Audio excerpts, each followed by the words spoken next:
Mengenal Syekh Abdul Qadir Al-Jailani dari dekat.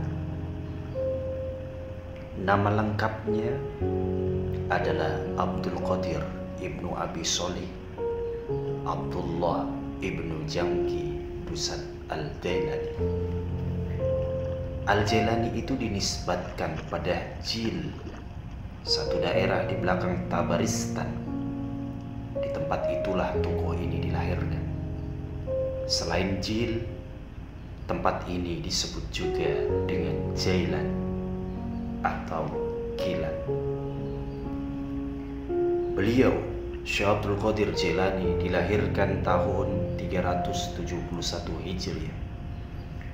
Seperti yang tertera pada mayoritas buku biografi tentang dirinya, saat ia masih kecil, ayahnya sudah dipanggil oleh Allah Subhanahu wa Ta'ala.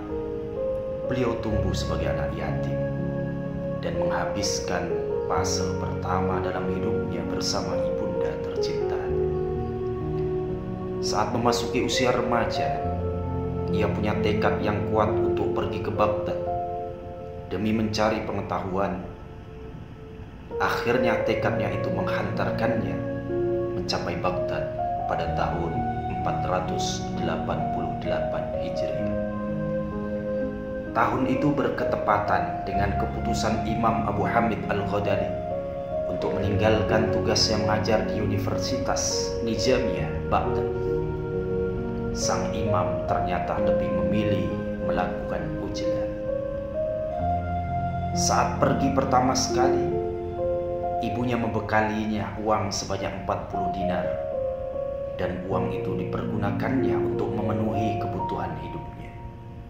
Sudah bisa diduga, uang sebanyak itu tidak bisa bertahan lama. Bahkan, uang itu hampir tidak cukup dipergunakan dalam perjalanan dari rumahnya ke Baghdad. Semasa hidupnya beliau pernah merasakan berada di musim paceklik. Semua orang merasa kesulitan, termasuk dirinya. Mengenai hal ini, beliau menuturkan, "Aku cuma makan carok, duri, kacang, dan daun kubis yang ada di tepian sungai dan danau. Kesulitan lain tiba-tiba masih menyusul di Baghdad. Kesulitan itu bernama berlambungnya harga-harga kebutuhan. Ketika itu aku sampai tidak bisa makan apa-apa. Aku bahkan harus mencari sisa makanan yang bisa dimakan. Saking laparnya, aku lalu pergi menuju danau. Aku berharap bisa menemukan daun kubis, kacang, atau apapun juga yang bisa dimakan. Sayangnya, setiap kali aku pergi ke suatu tempat, pasti sudah ada orang yang sudah lebih dulu di sana. Ketika mendapati ada orang fakir yang ikut mencari sisa-sisa makanan, aku langsung pergi. Aku malu. Aku kembali berjalan di tengah kota. Setiap menemukan satu biji-bijian, aku pasti keduluan. Aku terus mencari sampai aku tiba di satu masjid yang ada di pasar Raihani, Baghdad. Aku sudah terlalu lelah saat itu. Bahkan untuk memegang sesuatu saja aku tidak mampu lagi. Aku lalu masuk ke dalam masjid. Aku duduk-duduk di sana. Aku hampir mati saat itu. Untungnya ada seorang pemuda non-Arab yang juga baru masuk ke masjid. Ia membawa kue lapis dan roti bakar. Ia duduk lalu makan roti yang dibawanya. Setiap kali pemuda itu hendak memasukkan makanan ke mulutnya, mulutku seolah mengikuti gerak mulutnya, seperti orang yang hendak memasukkan makanan. Itu aku lakukan karena terlalu lapar. Sebetulnya aku merasa aneh dengan apa yang aku lakukan. Apa yang aku lakukan ini? Kataku dalam hati saat itu. Sejurus kemudian, pemuda itu menengok ke arahku. Ia pun menawariku. Aku menolak. Dia lalu membagi makanannya untukku. Nafsuku terus menggoda, tetapi aku terus menolak. Ia pun membagi lagi. Aku pun menerimanya. Aku lalu memakan makanan itu. Ia lalu menanyaiku, "Kamu dari mana? Namamu siapa?" "Aku pelajar dari Jailan," jawabku saat itu. "Aku juga dari Jailan. Apakah kamu mengenal seorang pemuda dari Jailan yang bernama panggilan Abu Abdullah Al-Sawma'i Al-Jahili, kata pemuda itu. Itu aku, jawabku. Mendengar jawabanku, pemuda itu kaget. Wajahnya langsung berubah. Demi Allah, aku sudah sampai di Baghdad. Semenjak 3 hari lalu, kemarin aku masih memiliki beberapa bekal.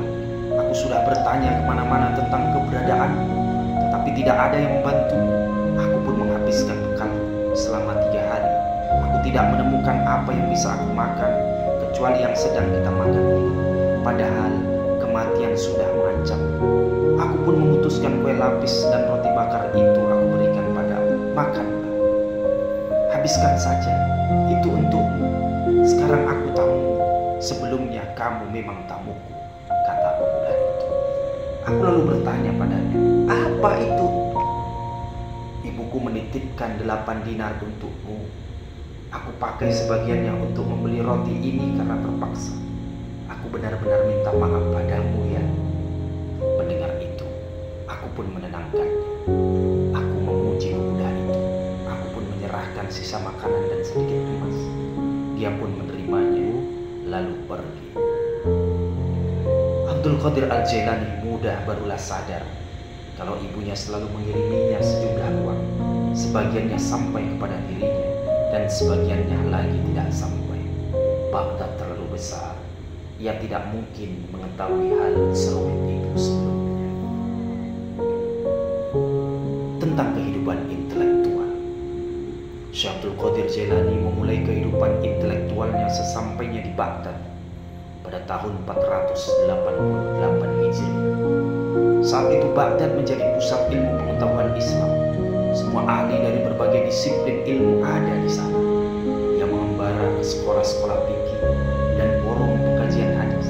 Ia menghabiskan waktunya untuk mempelajari berbagai ilmu pengetahuan. Ia terus belajar selama 30 tahun lebih. Ia menguasai banyak bidang ilmu, di antaranya ilmu tasawuf. Dalam Jail Tabaqat Al-Hanabilah, Ibnu Rajab menuturkan, ia menguasai 13 bidang ilmu. Banyak orang yang belajar pada Syekh Abdul Qadir Jailani tentang tafsir, hadis, dan persoalan mazhab. Setiap berfatwa, ia menggunakan kaidah fikih Imam Al-As-Safi'i dan Imam Ahmad bin Hanbal. Ia juga menguasai ilmu perbandingan dan pertentangan, usul fikih, nahwu, shoroh. Kemudian selepas zuhur, ia selalu mengkaji ilmu qiraah. Banyak ulama besar yang ikut menghadiri pengajiannya. Ratusan tinta dipergunakan untuk mengkaji ilmu yang disampaikan. Ini mengingatkan kita pada forum pengkajian Imam Al-Ghazali. Luasnya ilmu pengetahuannya menjadi faktor utama yang mendorong ulama besar menghadiri forum pengkajiannya. Terkait hal ini, Al-Hafiz Abu Al-Habbas Ahmad Al-Badiji menuturkan, saya bersama Syekh Jamaluddin Ibnu Al-Jauzi radhiyallahu anhu menghadiri majelis Syekh Abdul Qadir Jailani. Saat itu ada orang yang bertugas membacakan ayat, lalu Syekh mengkaji tafsirnya. Saat Syekh menyinggung satu versi tafsir dari ayat yang dibaca, aku bertanya kepada Syekh Jamaluddin, apa Anda pernah mempelajari versi tafsir ini? Jamaluddin menjawab, iya. Ketika Syekh Abdul Qadir Jailani menyampaikan versi tafsir yang lain, aku bertanya lagi kepada Syekh Jamaluddin, apa Anda pernah mempelajari versi tafsir ini? Syekh Jamaluddin menjawab saat itu, iya. Aku menanyainya hingga 13 versi tafsir disampaikan Syekh Abdul Qadir Jailani.